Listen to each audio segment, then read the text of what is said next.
বলতেছিলাম যে কথাগুলো দুই বন্ধু এক বন্ধু মাদ্রাসায় লেখাপড়া করে আল্লাহর দ্বীনের পথে আসছে, আর এক বন্ধু লেখাপড়া করে অফিসার হয়েছে। রমজান মাসে মাত্র 10,000 টাকা বেতন ইমাম সাহেবের। বাড়ি আসিয়া বিবিরে ডাক দে, কয় বিবিরে 10,000 টাকা বেতন আমার। বিবিরে এই নাও টাকাগুলো। বিবি ডাক দে, কয় স্বামীরে চাউলের জন্য 3,000, ডাউলের জন্য 1,000, তেলের জন্য 1,000, সবজির জন্য 1,000, সমান সমান খরচ হয়ে যায়। রয়েছে অবশিষ্ট আছে 1,000 টাকা। বিবিরে, ও বিবি একটা কাজ করো। বিবি ডাক দে, কয় স্বামীরে একটা কাজ করো, বাজারে যাও, বাজারে যে তোমার জন্য একটা লুঙ্গি কেন, তোমার জন্য একটা পাঞ্জাবি কেন, ছেলের জন্য যদি পারো একটা পাঞ্জাবি এনে দিও, মেয়ের জন্য পারলে একটা কাপড় এনো, আমার জন্য লাগবে না। কারণ এমন আদর্শবান বিবি দুনিয়ার মধ্যে 5টা গুণের গুণান্বিত নারীর মধ্যে যে পড়েছে। বাবারা আমার শুনে নাও, শুনে নাও। এবার বন্ধু বাজারে গেলেন, বাজার থেকে কিছু সেমাই কিনছে, মুসলমান ঈদের বাজারটা করে আসছে। হঠাৎ করে চাকরি বন্ধু সে অফিসারের সঙ্গে দেখা। অফিসারকে দেখেই ও মুসলমান আলেম হুজুর ডাক দে বলে, আসসালামু আলাইকুম দোস্ত, ভালো আসনি? দোস্ত কয়, তুই কে রে, তোরে তো চিনলাম না। কয়, বাল্যকালে একসাথে লেখাপড়া করলাম, আমি সেই আব্দুস সামাদ, আর আমি আব্দুল করিম। তুমি আমারে শোনো না, আমি তোমার নাম আব্দুল করিম না? কয়, হ, তোমার নাম আব্দুল করিম। কয়, তুই সেই সামাদ? বলে, হ্যাঁ আমি আব্দুল সামাদ। বলে, বন্ধুরে কোথায় গেছিলি? কয়, বাজারে গেছিলাম। বাজারে কেন গিয়েছিলি? কয়, সামনে ঈদ, আর 2 দিন পরে ঈদ হবে, কিছু কেনাকাটা লাগবে, এই জন্য বাজারে গিয়েছিলাম। ছেলের জন্য কিনেছি। কি কিনেছ? কয়, ছেলের জন্য একটা পাঞ্জাবি কিনেছি, একটা টুপি কিনেছি, একটা মেয়ে আছে, মেয়ের জন্য একটা জামা কিনেছি, একটা ওড়না কিনেছি। আমার বিবির জন্য কেনার মতো কিচ্ছু নাই, একটা শাড়ি কিনেছি, আর আমার জন্য কেনার মতো ক্ষমতা নেই, এটা দিয়েই কাটায়া দেব। আর আমার বন্ধুগণ, আমার বাজার থেকে কিছু সেমাই কিনেছি, আমার সন্তানেরা খাইব, এটা নিয়ে আমি যাইতেছি।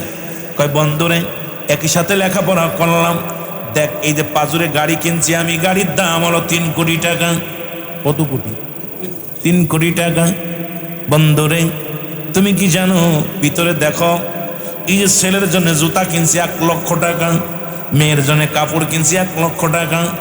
বাজার দেখো, ঈদের বাজার, কত রকমের সেমাই, কত রকমের আইটেম। বিবির শাড়িখানার দাম হলো 2 লক্ষ টাকা। সব দিয়ে এত বাজার করলাম, আমার যে শেরওয়ানিটা গায়ে দিব, নামাজ পড়বো, এটার দাম আছে 1 লক্ষ টাকা। এত কিছু পরিধান করে, এত কিছু কিনে লইয়া ও যুবক আমি বাড়ি আসলাম। হুজুর বন্ধু চোখের পানিগুলো ছেড়ে দিয়ে বলে, বন্ধু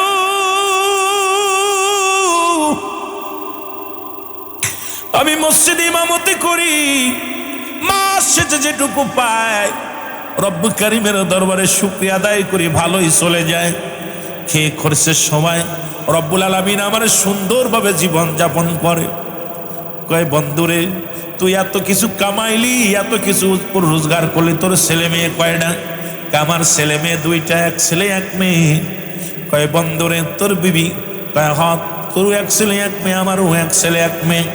কয়, আব্দুর রহমান, ও মুসলমান শোন, আব্দুল সামাদ, আব্দুল করিম শুনে নাও, ও বোঝল মুসলমান শুনে নাও, করিম রে শুনে রাখো, এই যে এত টাকা দিয়ে গাড়ি কিনছো, জমি এই তো কিছু করছো, বাড়ি করছো, বিশাল বাড়ি করছো, খোদার কসম করে বলি, এই পৃথিবীর ছেলেও তোমার নয়, মেয়েও তোমার নয়, বিবিও তোমার নয়, পৃথিবীর কেউ তোমার নয়। তোমার পৃথিবীর মধ্যে তোমাকে ভালোবাসে না, তোমার সম্পদকে তারা ভালোবাসে, পৃথিবীর মধ্যে তোমার প্রতি তাদের ভালোবাসা নাই। জোরে বলেন ঠিক কিনা? আব্দুল সামাদ বলে, বন্ধু আব্দুল করিম, পৃথিবীর কেউ তোমার নয়। কয়, কি বলো? আমি বাড়ি যত বন্ত না যায়, আমার বিবি একদিনও ভাত খায় না, আমার মেয়ে আমার জন্য পাগল, আমার ছেলে আমার জন্য পাগল। ছেলে আমার আব্বু আব্বু বলে 1 বেলা না দেখলে পাগল হয়ে যায়। মেয়ে আমার একবেলা না দেখলে পাগল হয়ে যায়। আব্দুল সামাদ ডাক দেখ, আব্দুল করিম রে, শোন শোন, এই দুনিয়ার মধ্যে ছেলেও তোমার নয়, মেয়ের তোমার নয়, বিবিও তোমার নয়। যদি বিশ্বাস না করো তাহলে আমার বাড়িতে চলো, আমার সব কিছু আমার দেখবা। মুসলমান এবার বন্ধু গাড়ি রেখে গরিব বন্ধুর আব্দুল সামাদের বাড়ির দিকে রওনা দিলেন। বাড়ি যা যখন বাড়িতে গেছে, ছেলেটার বাড়ি আসলেন, ভিতর থেকে সালাম দা, আসসালামু আলাইকুম আব্বু। ছেলেকে আব্দুর রাব মুসলমান আব্দুল সামাদ ডাক দে, কয় বাজান এটা তোমার আঙ্কেল হয়। আসসালামু আলাইকুম আঙ্কেল কদম মসি করলেন। পায়ের মধ্যে মুসলমান পায়ের মধ্যে হাত দিয়ে সালাম করলেন, মাথায় হাত বোলাইয়া দিলেন। কয় আব্বু গো এই নাও। এইবার আব্দুল সামাদ পাঞ্জাবিটা হাতের মধ্যে দিয়ে কয় বাবা এই নাও তোমার জন্য পাঞ্জাবি আনছি। ছেলেটা হাতের মধ্যে নিয়ে আলহামদুলিল্লাহ বলে ডাক দে, বলে আব্বু এত সুন্দর কাপড় আনছো, এত সুন্দর টুপি আনছো, বাবা গো তোমার জন্য কি আনছো? আমার আব্বা জান আপনার জন্য কি আনছেন? বাবাই বলে, আব্দুল সামাদ ডাকতে বলে বাবা রে আমি আনছি তোমার জন্য, তুমি রাখো এটা। আব্দুল করিম তাকায় দেখে ছেলের আদর্শ, ছেলের ভালোবাসা। মেয়ে আসে, সালাম দা, আসসালামু আলাইকুম আব্বু। ওয়ালাইকুম আসসালাম। ডাকতে বলে আব্বু, আব্বু আপনি ভালো আছেন? বলে জি মা। এবার মা রে তোমার জন্য কাপড় আনছি। কাপড়টা হাতে নিয়ে বলে আলহামদুলিল্লাহ। মুসলমান শুকরিয়া আদায় করেছেন। এবার মুসলমান ডাক দে বলে আব্দুল সামাদ বলে বাবা ও মা এটা তোমার আঙ্কেল হয়, আমার বন্ধু। পায়ের মধ্যে হাত দিয়ে সালাম দিয়ে বলে আসসালামু আলাইকুম আঙ্কেল ভালো আছেন? মুসলমান কাপড়টা পায়, কাব্বু এত সুন্দর কাপড় আনছো, যা অত্র এলাকার মধ্যে এত দামি কাপড় মনে হয় কেউ আনে নাই। আমার আব্বু আমার জন্য আছে, আমার আব্বু। আব্বু গো আমার জন্য আসছেন, আপনি কি আপনার জন্য পোশাক কিনেছেন? জোরে জোরে চিল্লায়া বলা যাবে না মারহাবা। আব্দুল সামাদ ডাকতে বলে মামনি তোমার তো তুমি নাও। বিবির কাছে গেলেন, বিবি আসসালামু আলাইকুম। ওয়ালাইকুম আসসালাম। ও আমার স্বামী আপনি আছেন? কয় আসি। দূর থেকে আব্দুল করিম তাকায় তাকায় দেখে বিবির ভালোবাসা, স্বামীর পায়ের হাত দিয়ে সালাম করলেন। বিবি আমার সালাম করে আসসালামু আলাইকুম। স্বামী রে আপনি আইছেন, আমি খুশি। কয় তোমার জন্য কাপড় আনছি। কয় স্বামী রে আমার জন্য কাপড়ের প্রয়োজন ছিল না, কি দরকার ছিল আমার জন্য কাপড় আনার? আপনার তো পাঞ্জাবিটা ছিঁড়ে গেছে, আপনার তো একজোড়া স্যান্ডেল নাই, আপনার তো কি নাই, আপনার তো জামা নাই, আপনার একটা লুঙ্গির দরকার। এ আমার স্বামী এতগুলো আপনি আপনার নিজের জন্য কি আনছেন আগে বলেন? কেমন বিবি, কেমন বিবি? বিবি ডাকতে বলে স্বামী আপনার জন্য আপনার পোশাক কই? আগামী দিন তো রোজ পুরো ঈদের ময়দানে যাবেন, আপনার টুপি কই, আপনার পাঞ্জাবি কই, আপনার পোশাক কই? স্বামী কয় বিবিরে আছে। মাথার হাতের মধ্যে নিয়ে আলহামদুলিল্লাহ বলে আল্লাহ আমার স্বামী আমার জন্য যে নিয়ামত আনছে আল্লাহ আমি অত্যন্ত খুশি হয়েছি। আল্লাহ তুমি আমার স্বামীর হায়াতের মধ্যে বরকত দান করে দিও। জোরে জোরে চিল্লায়া বলা যাবে না মারহাবা। এবার মুসলমান সবকিছু দেখা পর বাড়ির ভিতরে খাওয়া দাওয়া করলেন। কয় বন্ধুরে তুমি আমার বাড়িতে দেখলে, এবার চলো তোমার বাড়িতে যাই।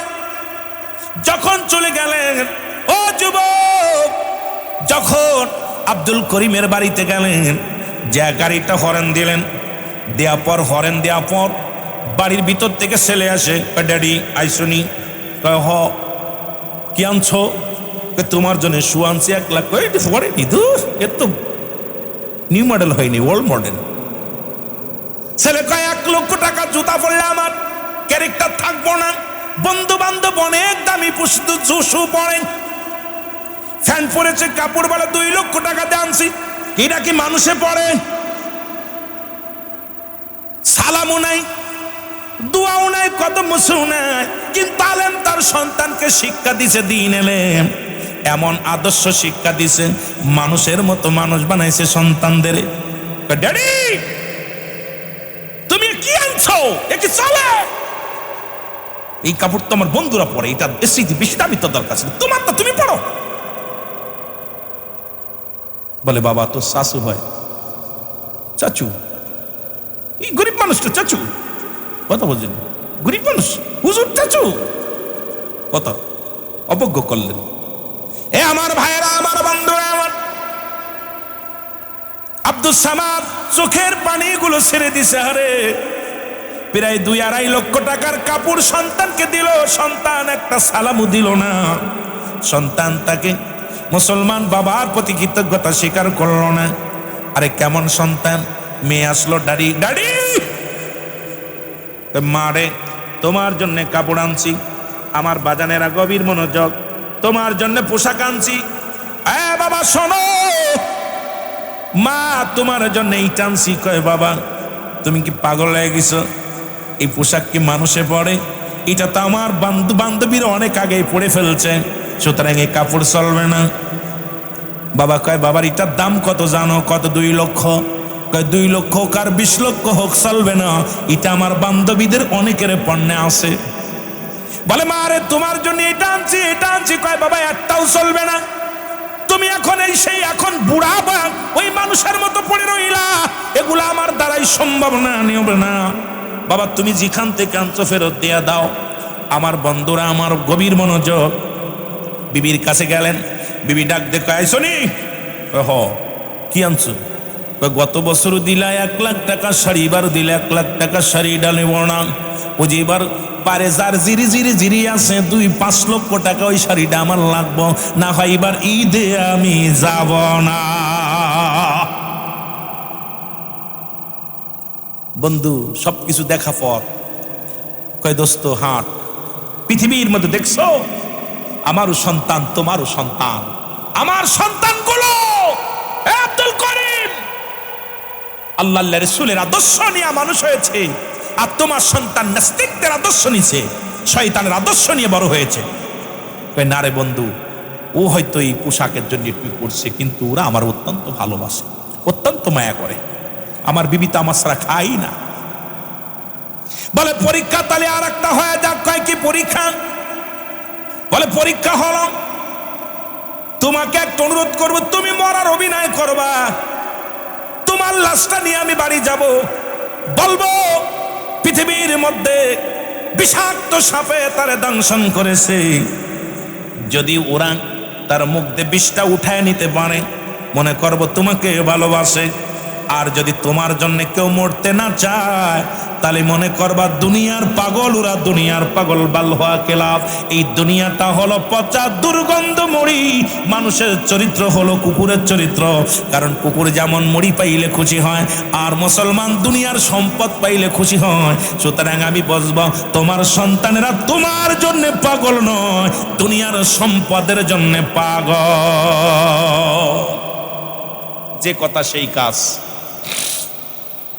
আর এক বন্ধুরে বললেন, তুমি হবা হুজা, তুমি হবা হুজা।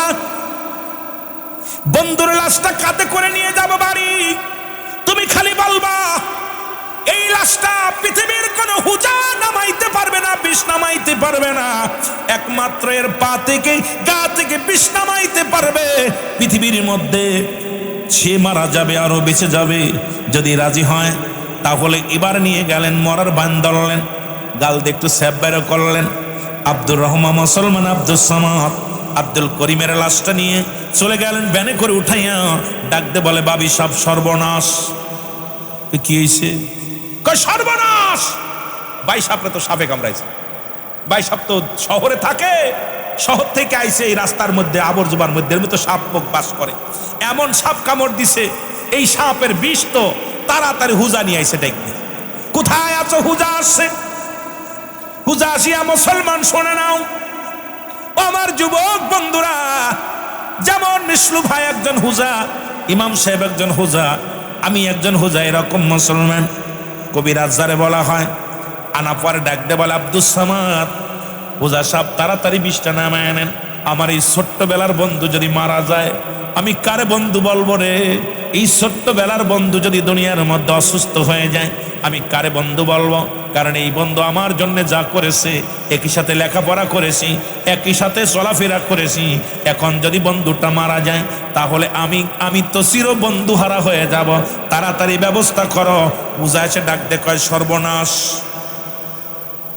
ডাক দে বলে, সর্বনাশ, এ কেমন সাপে কামড় দিছে? পৃথিবীর কোন হুজায়ের বিষ নামাইতে পারবে না। কারণ এই বিষটা যে ব্যক্তি টেনে উঠাইবে মুখ দিয়া, সে মারা যাবে। আর মুসলমান উনি বেঁচে যাবে। সুতরাং এই কাজটা তাড়াতাড়ি করেন। ডাক দিছে বিবিরে, বিবিরে ও ভাবি সাহেব তাড়াতাড়ি আসেন। কয় কি? আপনি আপনারে কত ভালোবাসে, আপনার স্বামী এত টাকা দামি কাপড় আনলো, এত মূল্যবান শাড়ি টানলো, আপনার জন্য এত কিছু করে, আপনাকে এত ভালোবাসে। ও ভাবি, আপনার প্রশংসায় আমার বন্ধু পাগল, সব সময় আপনার গুণগান। আমার বিবি এমন, আমার বিবি এমন, আমার বিবি এমন। বিবির প্রশংসা করতে করতে আমার বন্ধু সদা সর্বদাই শুধু বিবির প্রশংসা করে। ভাবি সাহেব আপনাকে অনুরোধ করি, আপনি আপনার স্বামীর 20টা মুখ দিয়ে তুলে নেন, আপনার স্বামী বেঁচে যাক, আপনি মারা যান। ভাবি সাহেব কয় ভাই আপনি পাগল হয়েছেন নি? আমি যদি মারা যাই আমার স্বামী আর একটা বিয়ে করবে, আমার সন্তানাদিরে ভালোবাসবে না, তারাদেরকে দূর দূর করে তাড়িয়ে দিবে। সুতরাং আমি মরতে রাজি না। বুঝলেন? কিন্তু এটা তাবলিগ জামাতের একটা ঘটনা, তাবলিগ জামাতের একটা বইয়ের মধ্যে আমি ঘটনাটা পড়ছি আজ থেকে প্রায় 20 বছর আগে। এ যুবক বন্ধুরা শোনে নাও। উনি বললেন যে আজকে সুদ ঘুষের কথা বলতে যে হঠাৎ করে সেই 20 বছরের পুরনো কথাগুলো মনে পড়ে গেল। কারণ স্মৃতি শক্তির মধ্যে রব্বে কারিম ঢুকা দিছে, এই জন্য কথাগুলো বলে শুনে নাও। এবার বন্ধু কি করলেন?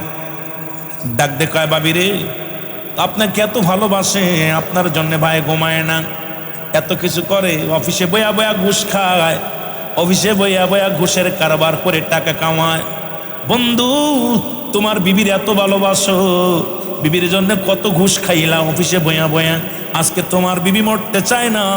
কয় ভাই বন্ধু রে, হুজুর বন্ধু শোনো, প্রয়োজন হলে মানুষের দ্বারে দ্বারে আমি বাড়ি বাড়ি কাজ করে খাবো আমার সন্তানদের, তবু আমি মরতে রাজি না।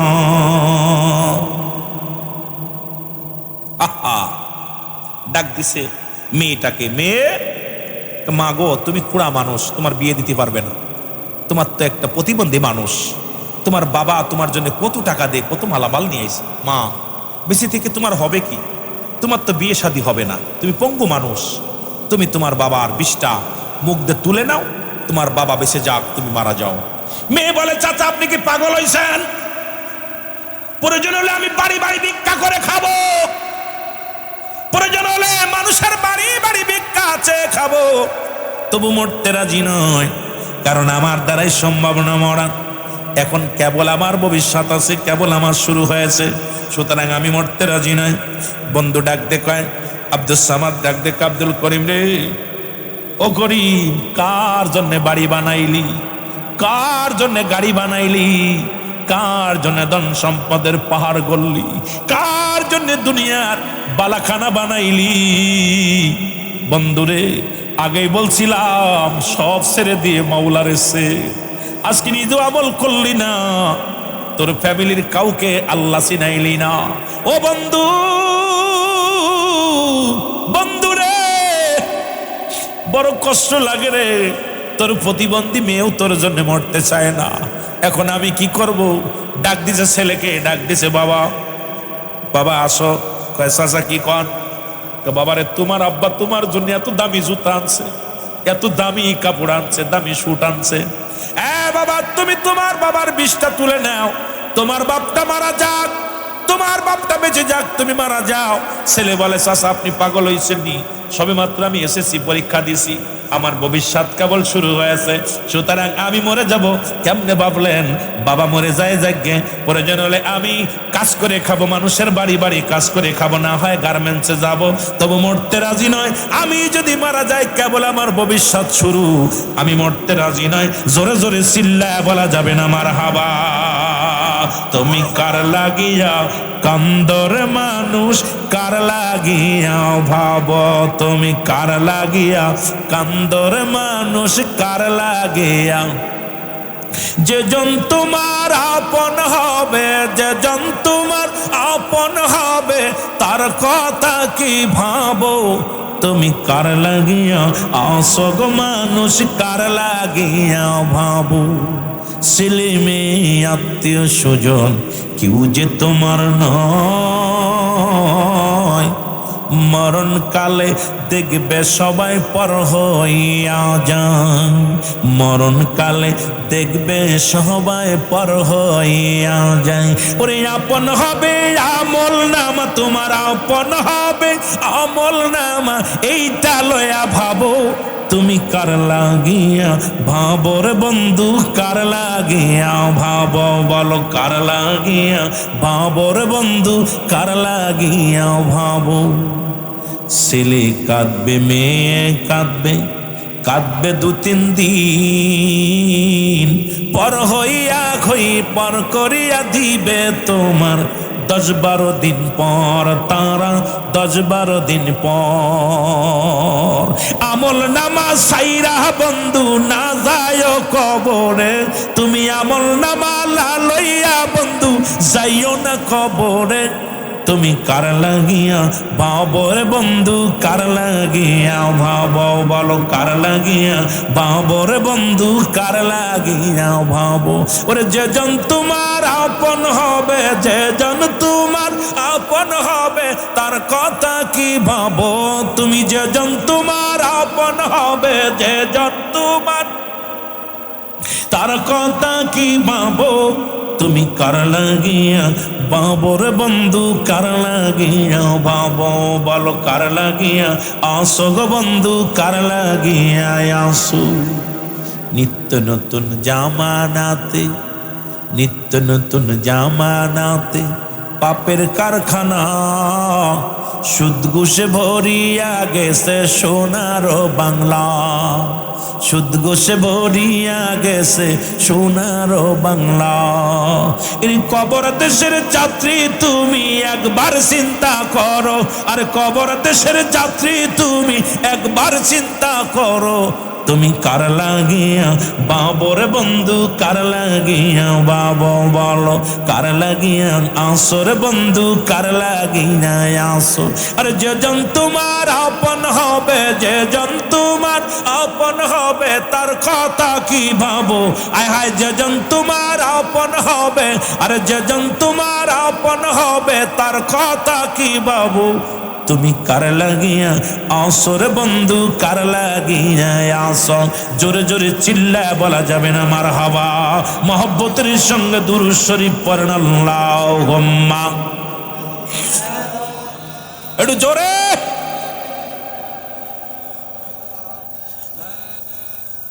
ওয়ালা আলি সাইয়্যিদিনা। এ দুনিয়ার মুসলমান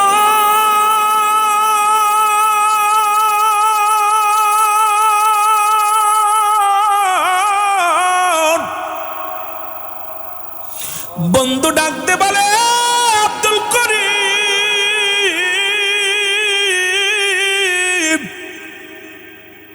তোমার জন্য বিবি মরতে রাজি নয়, তোমার জন্য তোমার ছেলে মরতে রাজি নয়, তোমার জন্য তোমার প্রতিবন্ধী মেয়ে মরতে রাজি নয়। আহারে বন্ধু, তোরে আমি বলো ভালোবাসি রে বন্ধু, তোর জন্য আমি জীবন বাজি রাখলাম, আমি মারা যায় তোরে বাসায় দিয়ে যায় বলিয়া মুখটা লাগা দিছে মুসলমান, লাগা দিয়া 20টারে টান দিছে। আর মুসলমান সঙ্গে সঙ্গে আব্দুল করিম লাফ উঠে বলে, আব্দুল সামাদ রে, আমার চক্ষু খুইলা গেছে রে, এই পৃথিবীর কেউ আমার না, এই পৃথিবী আমি কার জন্য অফিসে বয়া ঘুষ খাইলাম, আমি এতদিন বয়া কার জন্য সুদ খাইলাম, এরে আব্দুল সামাদ রে,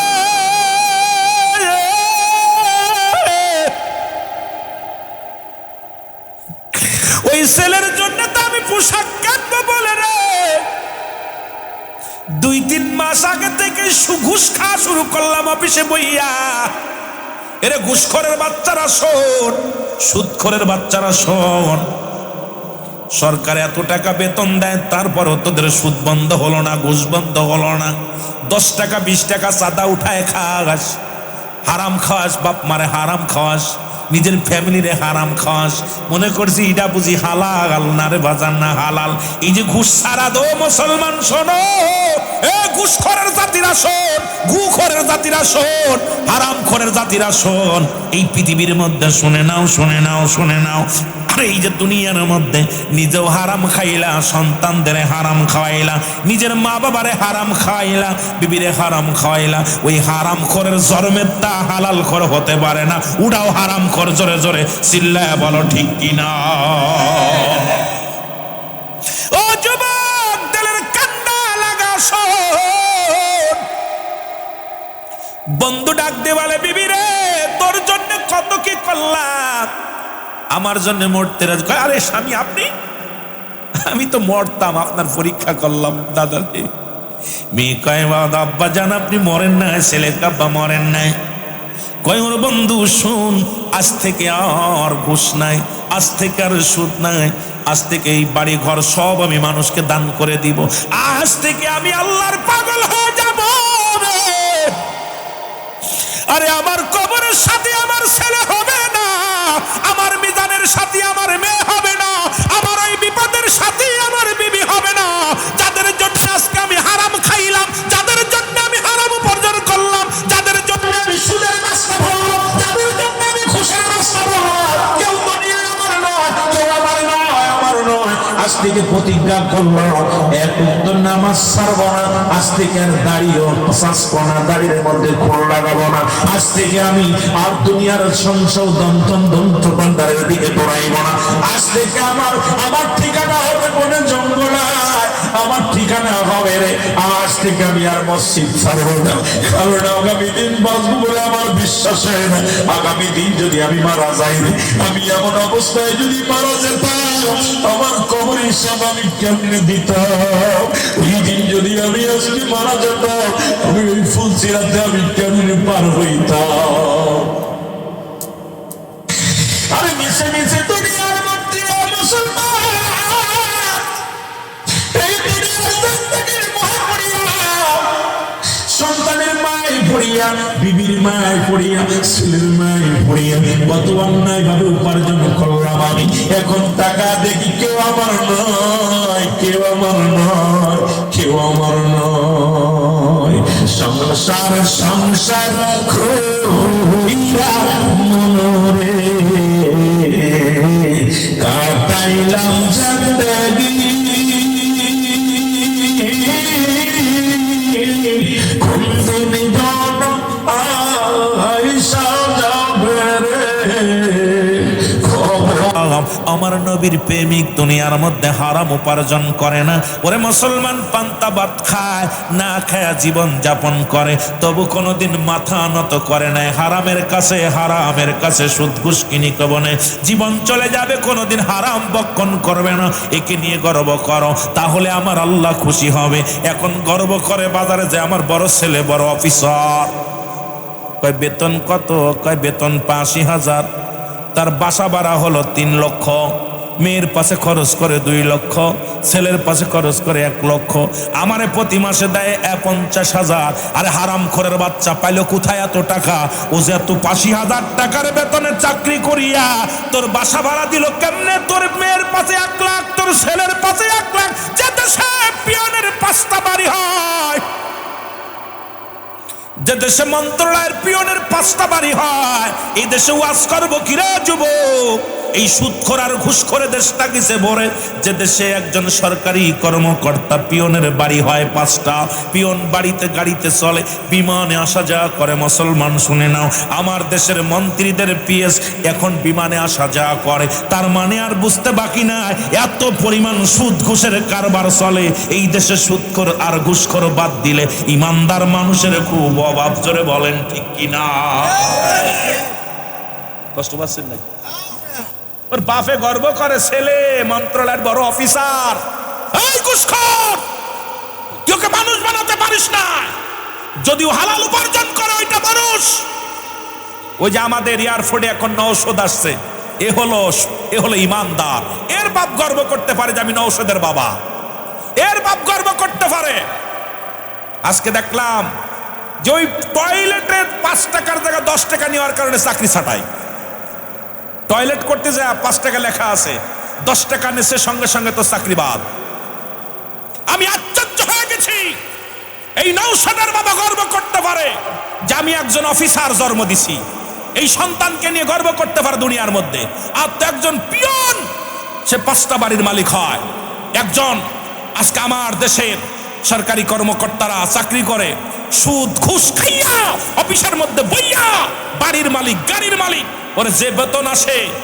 আমি আল্লাহ আমাকে ভারতে নিছে, ভারতের বড় বড় অফিসাররা বাইসাইকেল চালায় আসে।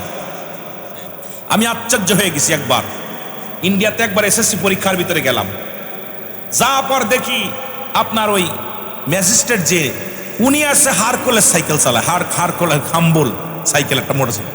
তার মনে হচ্ছে পিয়ন মনে হয়। তখন এই বনপাড়ার ভিতরে গেছি, বড় গ্রাম বনপাড়া। তো যা পর দেখি উনি আসছে আমারে বাসার ভাই বলতেছে, ভাই এই যে বড় অফিসার। আমি বড় অফিসার মানে? আর আমার দেশে পিয়নের বড় বড় গাড়ি থাকে। পাস কোথায়? তোর কোন বাপ দিল গাড়ি? তোর কোন বাপা দিছে? তুই বেতন পাস 80,000 50,000 টাকা, তোর প্রতি মাসে তোর বোর পাশে লাগে 2 লক্ষ টাকা, তোর ভাইয়ের পাশে লাগে 1 লক্ষ টাকা, তোর বোনের পাশে লাগে 1 লক্ষ টাকা, তোর মেয়ের পাশে লাগে 1 লক্ষ টাকা। এ টাকা যোগান দেয় কে? কোথা থেকে আসে? এর বাড়ি কোথায়? জোরে বলেন ঠিক কিনা? কষ্ট পাচ্ছেন নাকি? কষ্ট পাচ্ছেন?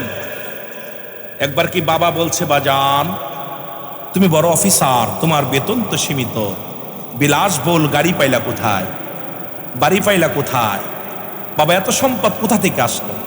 একদিন যদি জিগাইতেন তাহলে আল্লাহর আদালতে জবাব পাইতেন। কিন্তু আপনি তো ভালো, বাবা দিতেছে, ছেলে টাকা দিতে, আর বাপের ভাব দেখলে মনে হয় এলাকার মনে হয় বড় অফিসার। ও বাজারে যায় মিসাক করতে করতে যার গর্ব করে, আমার ছেলে, আমার মেয়ে, কথা বুঝেননি? এই ঘুষখোরের বাবা, এই সুদখোরের বাবা, লজ্জা করে না? তোর লজ্জা করে না?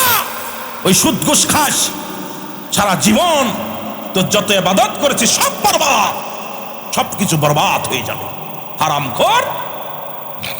গর্ব করো, গর্ব করতে হবে সন্তানকে নিয়ে, যিনি আল্লাহর বিধান মানে, রাসূলের সুন্নাত মেনে চলে, জীবনে বাতিলের কাছে মাথা নত করে না, জীবনে জীবন চলে যাবে একটা হারাম ভক্ষণ করবে না। ওই সন্তানকে নিয়ে গর্ব করো। জোরে বলেন ঠিক কিনা? এই যে নেককার সন্তান লাগবে, 3টা জিনিস কাজে লাগবে। নাম্বার 1 নেক আমল, নাম্বার 2 সদকায়ে জারিয়া, নাম্বার 3 নেককার সন্তান। এই 3টা জিনিস কাজে লাগবে। মরার পরে 3টা জিনিস, এই 3টা জিনিস ব্যতীত সব বন্ধ হয়ে যাবে। এখন ছেলে রাখছেন দাঁড়ায় মতে, বসতে পারে না। এখন ইমামদের ভাত দরকার নেই, ভাত খাওয়ায় না। আল্লাহ ওদের কি কোনো আলেমের বাবা, আমার বাংলাদেশে দেখলাম না কোনো হাফেজ সাহেব ভ্যান চালাচ্ছে, রিক্সা চালাচ্ছে, আমার নজরে পড়ে নাই। অসংখ্য ঢাকা শহরে যাবেন MA pass, AA pass, BA pass গুলো যেভাবে চলতেছে। আর বাংলাদেশে রব্বুল আলামিন এত বড় ইজ্জত দিছে যে কোরআন শিক্ষার কারণে একটি ইমামতি করে খাইলেও খাচ্ছে, তাদের ইজ্জত আল্লাহ বাড়িয়ে দিচ্ছে। জোরে বলেন ঠিক কিনা? আর ইমামের পোশাক দেখেন আর আপনাদের পোশাক একটু তাকায় দেখেন, রাগ করেন না। ওনার বেতন কত জানেন? 7,000 8,000 টাকা। ওনার জুতাটার, কাপড়টার, লুঙ্গিটার, পাঞ্জাবিটার চেয়ারা দেখবেন।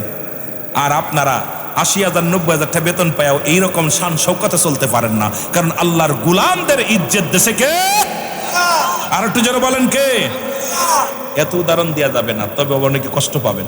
এই জন্য এলেম শেখান, কোরআন শেখান ছেলে মেয়েদেরকে, যে কোরআন শিখলে, হাদিস শিখলে, আল্লাহর বিধান যদি মেনে চলতে পারে, দুনিয়াতেও শান্তি, আখেরাতেও শান্তি। জোরে বলেন ঠিক কিনা? কোরআন শেখাও ছেলে মেয়েদের, ওহে মুসলমান, জান কবজের সময় তোমার হইবে রে আসান। বলো জান কবজের সময় তোমার, আরো জোরে বলেন, জান কবজের সময় তোমার। একটি ছেলে আলেম হলে পড়বে কোরআন, মরণ কালে তোমার থেকে ভেগে যাবে, তোমার থেকে ভেগে যাবে ইবলিস ও শয়তান। কোরআন শেখাও ছেলে মেয়েদের, ওহে মুসলমান, জান কবজের সময় তোমার হইবে রে আসান। বলো জান কবজের সময় তোমার, আরো জোরে জোরে বলেন, জান কবজের সময় তোমার। আমার বন্ধুরা, আমার ভাইয়েরা, আমার এমন একজন মহান ওলির কাছে বায়াত গ্রহণ করলাম। আমার পীর হয়তো রাগ করবেন না বাবা, রাগ করলে আপনারা খুব বুঝানোর জন্য বলি, আমার পীর একজন ইমামের পিছে নামাজ আদায় করতেন। আমার পীর কেবলা তাকে কোনোদিন বাইরে দাওয়াত খাতি দিতেন না। বলো বাবা, যখন বাড়ি বাড়ি খাবে তার নফস মরে যাবে। এ বাড়ি লবণ কম, ও বাড়ি লবণ বেশি, এ বাড়ির তেল বেশি, এ বাড়ির তেল কম, সুতরাং ও নফস মারা যাবে। ওই ইমামের পিছে আমার পীর নামাজ পড়ে না কোনো দিন। পীর কেবলা জান দুনিয়ার জগতে বলতেন, বাবা এই পৃথিবীর মধ্যে তুমি তো চার পেয়ে বস জানোয়ার নয় যে তুমি উদার ভরে খাইবা। মুসলমান শোনো, তিনটা বাঘ খালি, একটা বাঘ পানি, একটা বাঘ হলো খোদার ইবাদত বন্দেগীর জন্য। এই পৃথিবীর মধ্যে এমন একজন মহান বান্ধব পাইলাম, কথাগুলো না বললে নয় রে বাবা। আমি আস্তে আস্তে আলোচনার মধ্যে যাব।